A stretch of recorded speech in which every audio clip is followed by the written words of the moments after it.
할렐루야. 찬양의 교회 예배자리에 나오신 여러분들 주님의 이름으로 환영하고 축복합니다. 오늘 예배를 통하여 변함없는 하나님의 우리를 향한 사랑을 온전히 누리시고, 더 나아가서 우리가 정말로 그 변함없는 하나님의 사랑을 우리가 믿고 있다면, 우리가 삶 가운데서 어떠한 고통과 고난과 시련이 다가올지라도 우리는 흔들리지 않을 것입니다. 웬만한 거에 흔들리지 않을 것입니다. 웬만한 거에 넘어지지 않을 것입니다. 이 시간 우리 삶을 스스로 돌아보며 내가 정말로 그 하나님의 사랑을 믿고 있는 사람으로서 살아가고 있는 것인지 아닌지를 돌아보았으면 좋겠습니다. 우리를 항상 깨끗게 하시고 우리를 사랑하셔서 그 십자가에 자신의 목숨까지도 바치신 우리가 그 주님을 생각하며 우리가 주님 앞에 찬양을 드렸으면 좋겠습니다. 예수는 우리를 깨끗게 하시는 주시니 그의 피 우리를 눈보다 더 이게. 우리 다시 한번 고백하겠습니다. 예수는 우리를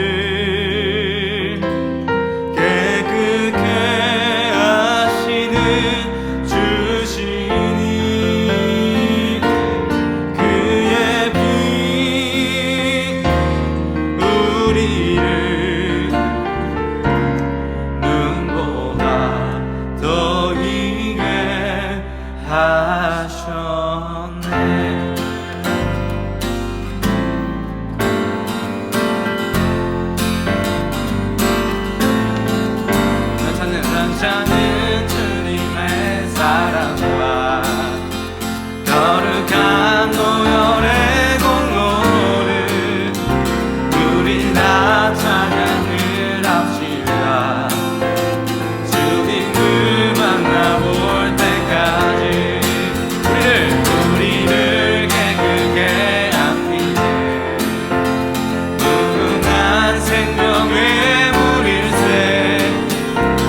앞에 나아가며 주 앞에 주님의 살아가는 우리가 되었으면 좋겠습니다.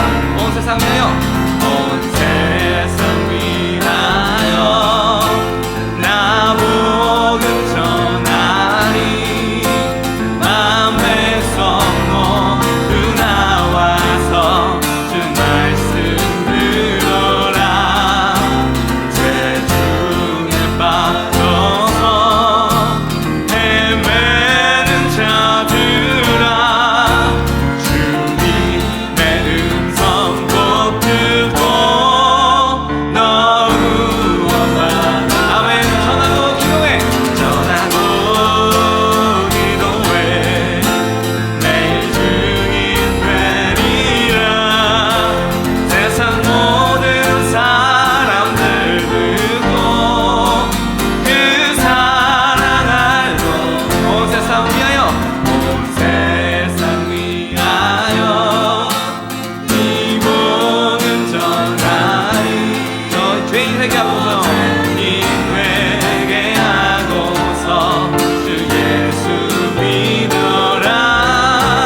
이 세상 구하려 주 돌아가신 것 나 증거하지 않으면 그 사람 모르리. 아멘. 전하고 기도해. 매일 증인 되리라. 세상 모든 사람들 듣고 그 사랑 알고. 전하고 기도해, 전하고 기도해. 매일 증인 되리라. 세상 모든 사람들 듣고 그 사랑 알고. 온 세상 위하여, 온 세상 위하여 주를 인하니. 주 예수 이름이 믿어 이 복음 전하자. 먼 곳에 나가서 전하지 못해도 나 어느 곳에 있든지 늘 기도. 아멘. 아멘. 전하고 기도해. 매일 증인 되리라. 세상 모든 사람들 듣고 그 사랑을. 전하고 기도해. 아멘. 기도해. 매일 증인 되리라. 세상 모든 사람들 듣고 그 사랑을 전하고 기도해. 아멘. 매일 증인 되리라. 세상 모든 사람들 듣고 그 사랑 알도록. 아멘. 우리가 온전히 주님의 그 사랑을 알 때 우리가 그 사랑에서 멈춰서는 안 되는 것입니다. 우리 방금 불렀던 찬양처럼 우리가 온 세상을 위하여, 하나님의 이름을 위하여 복음을 들고 나가야 할 줄 믿습니다. 정말 우리가 오늘 예배에서 그냥 나 하나 은혜 받고 끝나는 것이 아니라 더 나아가서 우리의 삶 가운데서 하나님을 증거하고 내 삶으로 하나님을 나타내고 하나님께 영광 돌려드리는 여기 계시는 모든 분들 되시기를 소망합니다. 우리 시간 하나님이시여 찬양하시면서 우리가 믿고 있는 하나님이 어떤 분이신지 다시 한번 우리가 생각해 봤으면 좋겠습니다. 나의 빛이시고 나의 구원이시고 만군의 여호와시고. 자, 우리 고백하겠습니다. 우리 하나님이시여, 하나님이시여, 하나님이시여, 주는 나의 하나님이시로다.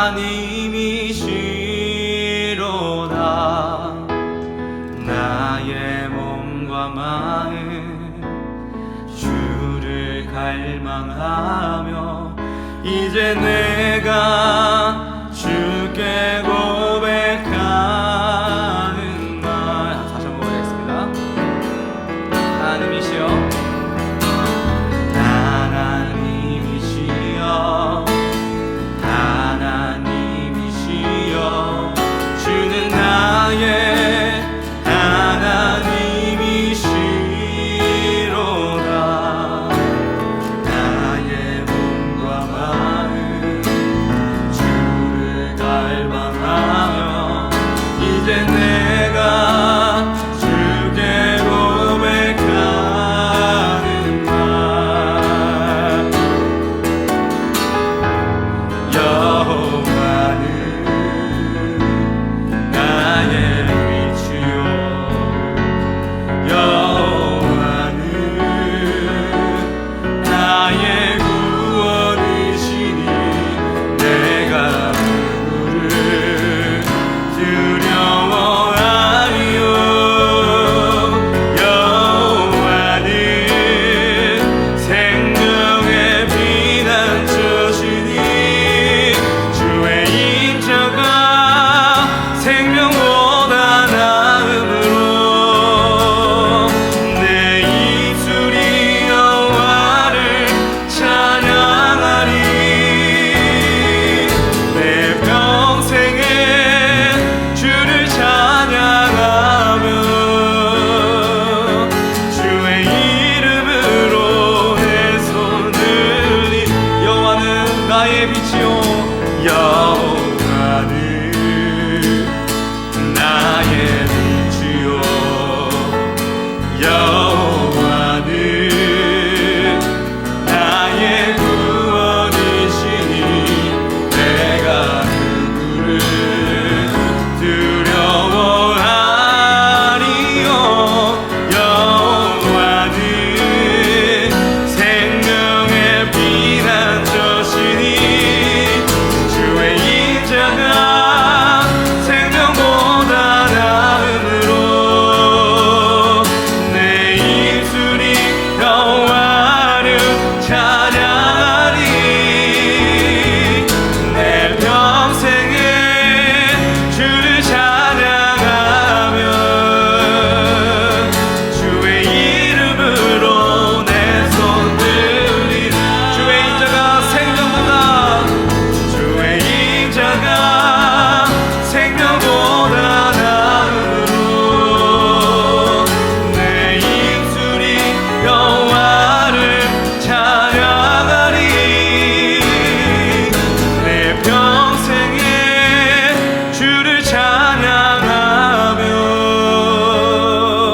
주의 이름으로 내 손 들리라. 주의 이름으로, 주의 이름으로 내 손 들리라. 아멘. 우리의 힘이시요 나의 생명이신 하나님, 우리를 사랑하셔서 자신의 생명까지 주신 하나님, 그 하나님이 우리 아버지시고 이 세상 온 만물을 지신 하나님이시라고 하십니다. 그렇다면 우리가 과연 두려워할 것이 무엇이 있겠습니까? 우리가 주님의 손을 놓치지 않는다면 주님께서는 우리의 삶을 인도하실 것이고 우리를 품에 품으실 것이고 변함없는 주님의 그 사랑으로 우리와 동행하실 것입니다. 그렇기 때문에 우리가 걱정할 것도 두려워할 것도 염려할 것도 없음을 우리가 주 앞에 고백해야 될 줄 믿습니다. 오늘 예배를 통하여 하나님이 더욱더 뜨겁게 만나시고 하나님이 더욱더 사랑하시는 우리 모든 분들 되시기를 간절히 축복합니다. 모든 것 하나님께 감사드리며 예수 그리스도의 이름으로 기도합니다. 아멘.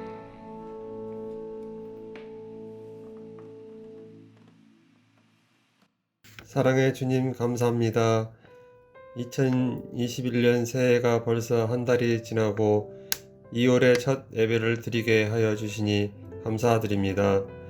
주님께서 항상 사랑과 축복으로 함께 하여 주시고 은혜해 주심을 늘 감사드립니다. 코로나 바이러스로 인해 각 처소에서 예배드리는 찬양의 교회 식구들의 기도를 들어주시며 건강과 일터에 함께 하여 주소서.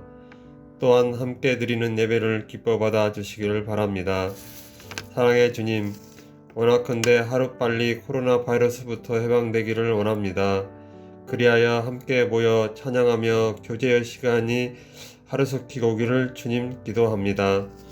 한국에 나와 계시는 담임 목사님, 건강한 모습으로 이곳에 뵙기를 원합니다. 또한 진행하는 모든 일들이 주님 안에서 온전히 이루어지기를 소망합니다. 말씀 전하실 목사님에게 성령의 능력으로 붙들어 주시고 전하시는 말씀마다 하나님의 놀라운 은혜와 역사가 나타나는 귀한 시간이 되어 주시고 듣는 모든 성도에게 은혜 받는 시간이 되게 하여 주옵소서. 예배의 첫 시간입니다. 마치는 시간까지 주님께서 함께하여 주실 것을 믿으며 예수 그리스도의 이름으로 기도드렸습니다. 아멘. 사랑의 하나님, 비록 저희가 모여 예배드리지는 못하지만 이 시간 우리의 각 처소에서 온 마음과 뜻과 정성을 다하여 주님을 찬양하게 하시니 감사합니다.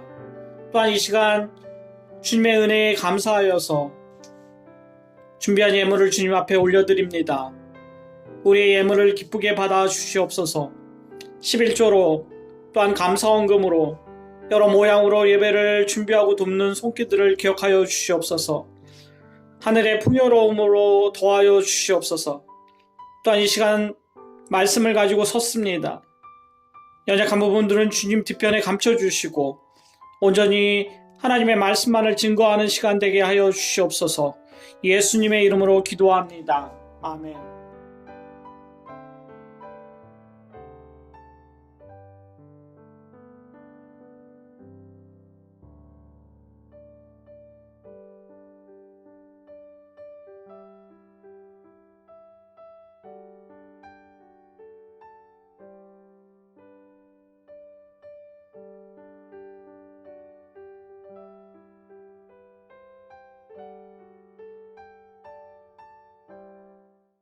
안녕하세요. 이상현 목사입니다.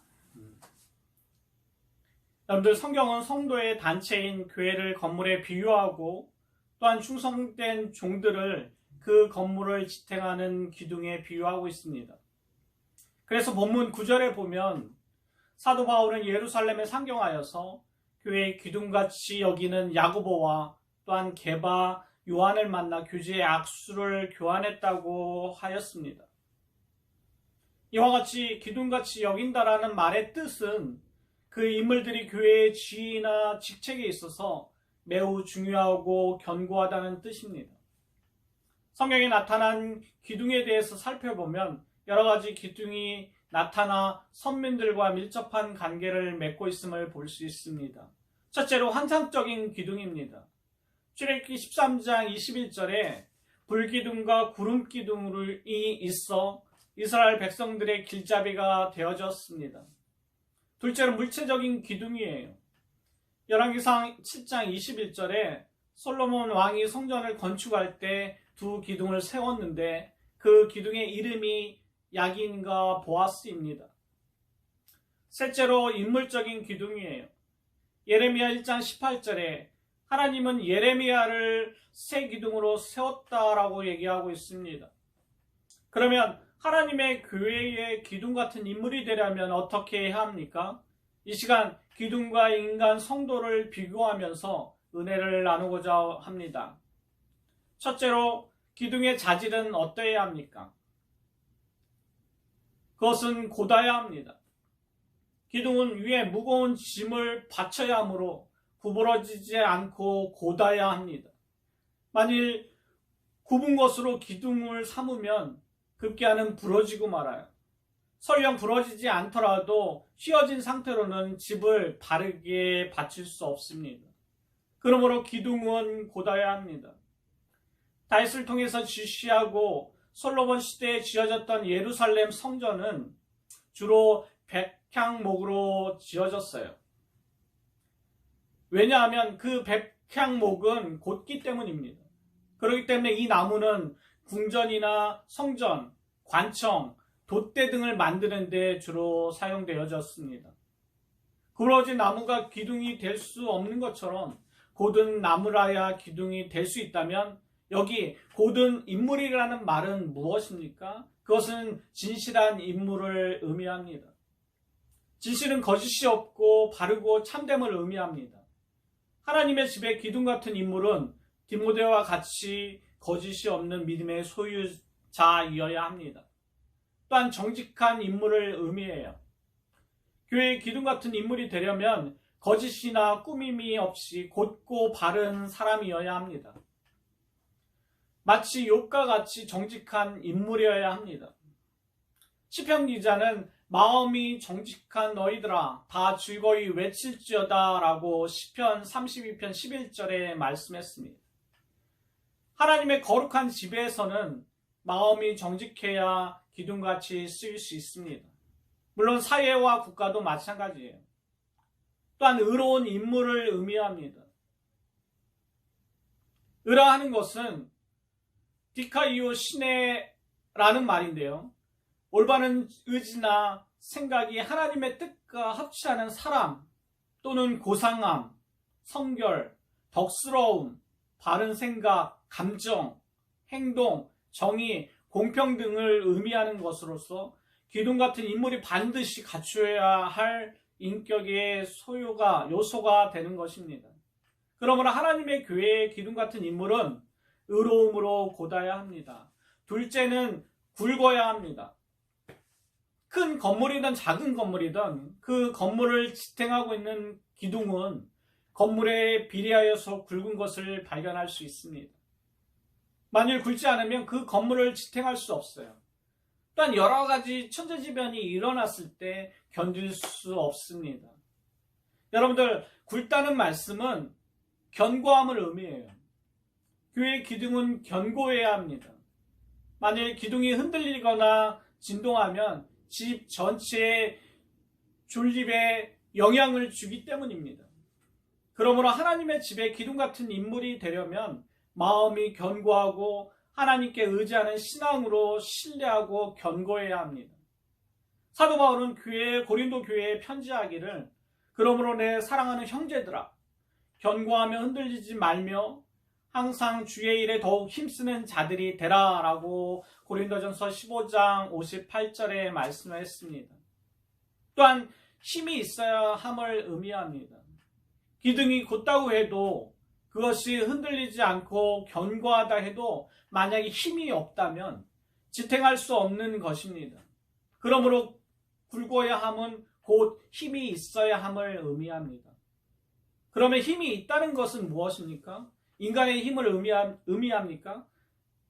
교회의 기둥 같은 인물에게 있어야 힘은 전적으로 하나님의 공급하시는 힘, 주 여호와의 힘, 의와 힘은 여호와께만 있사오니라고 이사야 45장 24절에 말씀하신 대로 성령님의 은사의 능력으로 충만된 힘이어야 함을 의미합니다. 또한 원만한 것을 의미해요. 원만하다는 말은 성격이나 인품이 모난데 없이 둥글둥글하고 복스러움을 뜻합니다. 여러분들, 성경 여러 곳에는 그러한 것에 대해서 말씀하고 있는데요. 성도들에게 화목하라고 하는 주님의 권고의 말씀들입니다. 하나님의 성전인 집, 교회의 인물, 기둥은 원만하게 자기 심령의 화목, 곧 평화스러운 자이며 평화를 유지시키며 다른 성도들 간에 일치시키며 조화를 이루어야만 합니다. 이와 같이 견고하고 힘이 있고 원만해야 기둥 같은 인물이 될 수 있다는 말입니다. 셋째는 튼튼해야 합니다. 집의 기둥은 곧고 굵고 튼튼해야 해요. 곧고 굵다고 해도 무른 나무거나 약한 나무로서는 압력에 견디지 못하고 기둥으로서 적합하지 못합니다. 이와 마찬가지로 교회의 기둥 같은 인물은 튼튼해야 합니다. 여기 튼튼하다는 말씀은 내용이 알차다는 것을 의미해요. 기둥으로서 힘을 쓰려 하면 목질이 비지 않고 꽉 차야 합니다. 사도행전 20장 32절에 지금 내가 너희를 주와 및 그 은혜의 말씀께 부탁하노니 그 말씀이 너희를 능히 든든히 세우사 거룩하게 하심을 입은 모든 자 가운데 기업이 있게 하시리라. 또한 사도행전 9장 31절에 교회가 평안하여 든든히 서가고 라고 말하고 있습니다. 교회의 기둥 같은 인물은 그 인격이 말씀으로 든든히 세워져야 해요. 만일 인격이 든든하게 되어 있지 않고 불안하다고 하면 언제 분열된 인격으로 인해 파손될지 모르기 때문입니다. 또한 언제 위험에 빠질지 모르기 때문이에요. 그러므로 말씀으로 든든히 서야 합니다. 또한 실력을 갖춰야 함을 의미합니다. 아는 것이 힘이다라는 격언처럼 교회의 기둥 같은 인물은 마땅히 실력을 갖춰야 해요. 그 실력은 마귀의 괴계를 능히 대적하기 위해서 하나님의 전신 갑주를 입으라라고 에베소 6장 11절에 말한 대로 전신 갑주를 입어야 합니다. 그 전신 갑주는 악한 날에 너희가 능히 대적하고 모든 일을 행한 후 서기 위함이다 라고 에베소 6장 13절에 말씀하고 있어요. 여러분들, 전신 갑주는 진리의 허리띠, 흉배, 곧 호심경, 복음의 신발, 믿음의 방패, 구원의 투구, 성령의 검, 기도하는 것을 말합니다. 이런 실력을 갖추지 않으면 기둥이 원수에게 넘어가 버리게 됩니다. 기둥은 반드시 실력을 갖출 때만 든든히 세워질 수 있습니다. 또한 강하고 담대함을 의미해요. 이 땅에서 하나님의 일은 담대한 자만이 능히 행할 수 있습니다. 오직 너는 마음을 강하게 하고 극히 담대히 여겨, 여호수아 1장 7절의 말씀인데요. 성경의 담대란 말은 달레오와 팔레시아인데, 달레오는 용기를 내다, 즐거워하다, 자신을 가지다, 소망을 지니다 라는 뜻입니다. 또한 팔레시아는 자유롭게 말하다, 말의 담대함, 솔직함, 자유롭고 두려움이 없는 확신, 용기, 담대, 담력들을 뜻합니다. 교회의 기둥 같은 인물이 되려면 담력이 있어야 해요. 이 담력이 있으면 자신이 생기고 소망이 생기고 두려움이 없어요. 확실한 행동을 하며 자연스럽고 즐거운 생활로 자신의 임무를 잘 수행할 수 있게 됩니다. 이 담력은 여호수아로 가나안 정복의 대망을 성취했어요. 이와 같이 내용과 실력을 갖추고 강하고 담대해야 기둥 같은 인물이 될 수 있다는 말입니다. 기둥 같은 인물은 곧고 굵고 튼튼해야 된다는 뜻을 찾아볼 수 있습니다. 네 번째는 배임을 당해야 합니다. 여러분들, 곧고 굵고 튼튼해도 산에나 들에서 자라고 있는 나무는 결코 기둥으로 사용되지 못합니다. 다만 기둥감이란 평가만 들을 뿐이에요. 그러므로 큰 집에 큰 기둥이 되려면 반드시 배임을 당해야 합니다. 예를 들면 아브라함이에요. 여러분들, 아브라함이 하나님의 말씀을 따라서 그 고향 아비 집을 떠나지 아니했다라면 그는 믿음의 조상이 되지 못했을 겁니다. 그러나 그는 하나님의 말씀에 순종해서 그의 친척 본토 아비 집을 떠남으로 인해서 그는 믿음의 조상이 되고 된 것입니다. 여러분들, 배임을 당한다라는 것은 세상에서 끊어지는 것을 의미해요. 여러분들, 우리가 가지고 있는 세상에서 제일로 생각했던 그런 물질이나 명예나 정력이나 친구나 부모나 이런 것으로부터 모든 것들을 버리는 것, 옛 습관에서 하나님의 것으로 바꾸는 것을 의미합니다. 기둥나무가 산에서 배임을 받아야 건축에 사용되고 그 기둥이 특정한 장소에 운반되어 세워질 때 비로소 그 나무는 진정한 귀한 나무로 사용될 수 있는 것입니다. 그렇기 때문에 우리도 하나님의 기둥으로서 배임을 당해야 합니다. 또한 자신을 부인한다는 의미가 있습니다. 마태복음 16장 24절에 예수님께서는 말하기를 아무든지 나를 따라오려거든 자기를 부인하고 자기 십자가를 지고 나를 쫓을 것이니라 라고 말씀하고 있습니다. 사도 바울도 내가 그리스도와 함께 십자가에 못 박혀나니 그러즉 이제는 내가 산 것이 아니요 오직 내 안에 그리스도께서 사신 것이라. 이에 내가 육체 가운데 사는 것은 나를 사랑하사 나를 위하여 자기 몸을 버리신 하나님의 아들을 믿는 믿음 안에서 사는 것이라 라고 갈라디아서 2장 20절에 말씀했습니다. 하나님의 집 일꾼은 나무가 뿌리에서 배임 당하는 것과 같이 하나님과 원수를 행하며 기쁘시게 못하는 육신의 모든 생각을 부인하고 온전히 십자가에서 이미 죽은 것이므로 예수 그리스도께서 내 대신 사시게 해야 하는 것입니다. 세 번째는 혈과 육의 십자가에 못 박는 것을 의미합니다. 고린도전서 15장 50절에 혈과 육은 하나님 나라를 유업으로 받을 수 없고 썩은 것은 썩지 아니한 것을 유업으로 받지 못하느니라 라고 했습니다.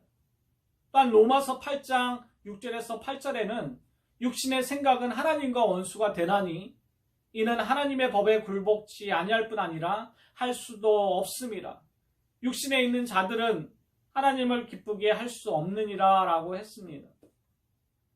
기독감은 마땅히 하나님을 기쁘시게 해야 해요. 또한 생명의 사역의 사명자이기 때문에 혈과 육이 죽어야 하는 것입니다. 그러므로 기둥 같은 인물은 육체의 일을 그런 모든 것들에 배임 당해야 합니다. 육체의 일들은 하나님의 진노를 당함으로 땅에 있는 지체는 배임당해 죽어야 하는 것입니다. 큰 두 번째로 기둥의 임무가 무엇일까요? 기둥이 곧고 굵고 튼튼해야 될 이유는 기둥의 임무가 중대하기 때문입니다. 첫째로 건물을 받들고 있는 봉사의 임무를 의미합니다. 기둥으로 상징된 교회의 일꾼은 그 임무를 감당해야 합니다. 마치 건축물의 기둥이 윗집을 감당함으로 건물이 유지되는 것 같은 그런 이치예요. 에베소서 4장 11절 12절에는 그가 혹은 사도로 혹은 선지자로 혹은 복음 전하는 자로 혹은 목사와 교사로 주셨으니 이는 성도를 온전케 하며 봉사의 일을 하게 하며 그리스도의 몸을 세우려 하심이라고 했습니다. 그러므로 십자가를 져야 합니다. 예수님께서는 제자들에게 아무든지 나를 따라오려거든 자기를 부인하고 자기 십자가를 지고 쫓아야 된다라고 말씀했어요. 또한 자기 십자가를 지고 나를 쫓지 않는 내게 합당치 않다라고 말씀했습니다. 사도 바울은 각기 자기 일을 돌아볼 뿐더러 또한 각각 다른 사람의 일을 돌아보아 나의 기쁨을 충만케 하라라고 빌립보서 2장 4절에 말씀하고 있습니다. 또한 임무는 섬기는 일을 감당해야 돼요. 예수님은 마태복음 20장 28절에 인자가 온 것은 섬김을 받으려 함이 아니라 도리어 섬기려 하고 자기 목숨을 많은 사람의 대속물로 주려 함이라 라고 말씀했습니다. 우리는 주님의 모범에 순종하는 자들이에요. 여기 그 표준이 섬김입니다. 교회에서 대접받기를 원한다면 그 사람은 예수님과 상관없는 자예요.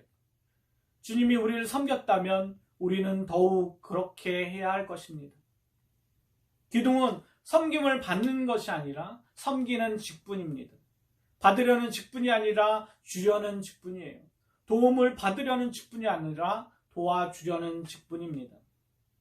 교회의 기둥은 교회의 모든 문제를 짊어질 수 있는 그런 사명이 있는 것이니 이 사명을 회피하면 기둥 같은 인물이 될 수 없습니다. 또한 기둥의 임무는 건물을 연결시키는 연합의 임무가 있습니다. 기둥 같은 인물은 화평을 도모하고 조화를 이루고 덕을 세워 건설해가는 임무가 있어요. 그러므로 기둥은 썩지 않아야 합니다. 건물의 기둥이 부패하면 여러분들 기울게 되고 급기야는 무너지고 말 거예요. 어떠한 건물도 기둥이 썩으면 파괴되어 설 수 없습니다. 교회 기둥들, 즉 목사의 기둥도 있을 거고, 장로의 기둥, 또한 집사의 기둥, 권사의 기둥들이 있을 거예요. 그것들이 만약에 썩는다면 교회가 기울어질 수밖에 없습니다. 또한 썩으면 어떻게 되죠? 냄새가 나겠죠. 부패하겠죠. 그러다 보면 그곳에 여러 가지 벌레들이, 파리들이 꼬일 거예요. 이런 모든 것들은 귀신의 역사를 의미합니다. 그러므로 자기 자신을 썩지 않게 해야 합니다. 하나님께서는 베드로전서 1장 16절에 내가 거룩하니 너희도 거룩하라 라고 하셨어요. 교회의 기둥 같은 인물은 자기 자신이 주님의 형상을 담고 자신이 부패케 되는 죄를 짓지 말고 의로움을 지키거나 외로움을 유지해야 할 임무가 있습니다. 또한 다른 성도들을 썩게 해서는 안 돼요. 자기 자신이 썩지 않는 것도 중요하지만 다른 사람들, 곧 성도들과 천국 일에 부패한 일이 없게 해야 할 임무가 우리들에게 있는 것입니다. 또한 교회로 썩지 않게 해야 합니다. 만일 천국의 지상 모임인 교회가 기둥 같은 인물이 썩는다면 여러분들 생각해 보세요. 교회의 부흥도 가정의 축복도 기대해서는 안 되는 것입니다. 기둥이 썩었을 경우에는 빨리 수리를 해야 돼요. 이게 맞지 않습니까? 영적 수리는 죄를 자복하는 일입니다. 그러나 도저히 수리가 불가능할 정도로 썩었다면 어떻게 하겠어요? 교환해야 돼요. 교회의 기둥 같은 인물이 부도덕할 때 여러분들 빨리 처리해야 합니다. 만일 모르는 척하고 놔두면 나중에 수습할 수 없을 만큼 일이 확대되어 큰 대가를 치르는 손해를 가져오게 되는 것입니다. 그러므로 부패의 3대 요소인 육신의 정욕, 안목의 정욕, 이생의 자랑에서 자유함을 받아야 합니다. 교회마다 쌓여있는 여러 문제는 바로 기둥이 썩을 때 맺는 열매의 결과인 것입니다. 실제로 건물과 운명을 같이 할 임무가 있습니다. 어떤 건물에서 기둥이 자기 마음대로 빠져나가면 건물의 다른 부분과 상관이 없다고 움직여 빠지기 시작하면 결코 자기에게도 유익이 없고 또한 부러지거나 넘어져 치이게 되므로 다른 부분에게까지 막대한 손해를 끼치게 됩니다. 여러분들 상상만 해도 무서운 일 아닙니까? 이것은 마치 잘 짜여진 행복한 가정의 외아들이 죽는 불상사와 같은 불행한 일과도 같습니다. 그러므로 다른 성도들과 동고동락해야 돼요. 또한 전체 교우와 행동을 같이 해야 합니다. 생사를 같이 해야 할 임무가 우리에게는 있습니다. 여러분들 예를 들면 집에 불이 났을 때 구경꾼들 있을 것이고 또 그것을 보면서 시원해하는 사람도 있을 거예요. 또한 불이 났으니까 소방수도 있을 것이고 또한 안타까운 마음으로 목숨 걸고 불을 끄고 또한 여러 가지 죄를 끄집어내는 주인이 있는 것처럼 기둥 같은 인물은 교회의 주인격이라고 말할 수 있습니다. 교회에 다니는 어떤 성도가 사명이 있다고 말하면서 떠돌아 다닌다면 그 사람은 부평초 인생이므로 결코 그 사명은 성령의 은사가 아니고 악령의 은사임을 알아야 합니다. 여러분들 한 교회에서 평생을 봉사하기로 장로 장립을 받은 기둥이 여러분들 사소한 개인적인 일이나 명예 또한 여러 가지 이익을 위해서 본 교회를 버리고 타 교회로 간다라면 그것이 바른 선택입니까? 교회에서 선택받은 기둥 같은 인물은 그 선택받은 교회와 생사 고락을 같이 해야 할 의무가 있습니다. 여러분들 집에 불이 나면 함께 탑니다. 교회가 어렵다고 시험에 있다고 해서 여러분들이 직분자가 다른 교회로 몰려간다라면 진짜 양심에 화인 맞는 자들이 있으면 진짜 마음 안타까운 일이 아닐 수 없습니다. 제 개인적인 생각이에요. 그래서 저는 교회를 옮겨오거나 또 새로운 분들이 오면 그렇게 마음을 열지는 않습니다. 왜냐하면 그들이 다른 교회에서 헌신하고 충성하기로 맹세하고 직분을 받았음에도 불구하고 어떤 이유인지 모르지만 교회를 옮겼다라는 것. 그러면 그 신앙을 의심해 볼 여지가 있기 때문입니다. 그래서 저는 그런 분들이 오면 쉽게 마음을 열지 않아요. 그냥 그들을 그냥 묵묵히 지켜봅니다. 옮겨온 사람은 언젠가 다시 가기 때문이에요. 물론 그러지 않은 분들도 있겠지만, 그러나 10중 8구 한번 옮겨오신 분은 또 옮겨갑니다. 여러분들, 기둥의 임무는 운명을 함께하는 임무가 있다는 것을 명심해야 해요. 성경에 모범적 신뢰를 들 만한 인물을 찾아보니까 누가와 마가 같은 자예요. 그들은 끝까지 유익을 주며 남는 인물이었음을 디모데후서 4장에 말씀하고 있습니다. 저는 결론을 맺기를 원합니다. 기둥의 자질은 곧고 굵고 튼튼해야 합니다. 그리고 배임을 당해야 합니다. 또한 기둥의 임무는 봉사와 연합과 운명을 같이 할 의무가 있습니다.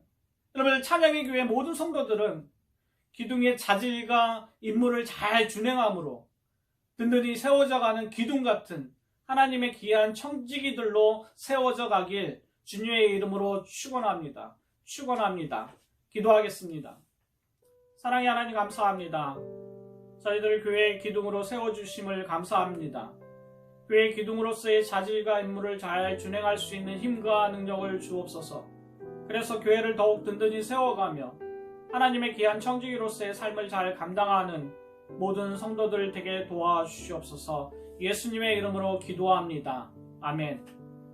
이제는 죄와 사망에서 우리를 구원하신 예수 그리스도의 은혜와 하나님 아버지의 극진하신 사랑하심과 성령님의 감화 감동 충만 위로 역사하심이 교회의 기둥으로서의 자질과 임무를 잘 준행하며 헌신하기로 작정하는 모든 성도들의 머리 위에와 저들의 가정과 자녀들 위에, 사업장 위에, 또한 찬양의 교회 위에 영원히 함께 하시기를 간절히 축원하옵나이다.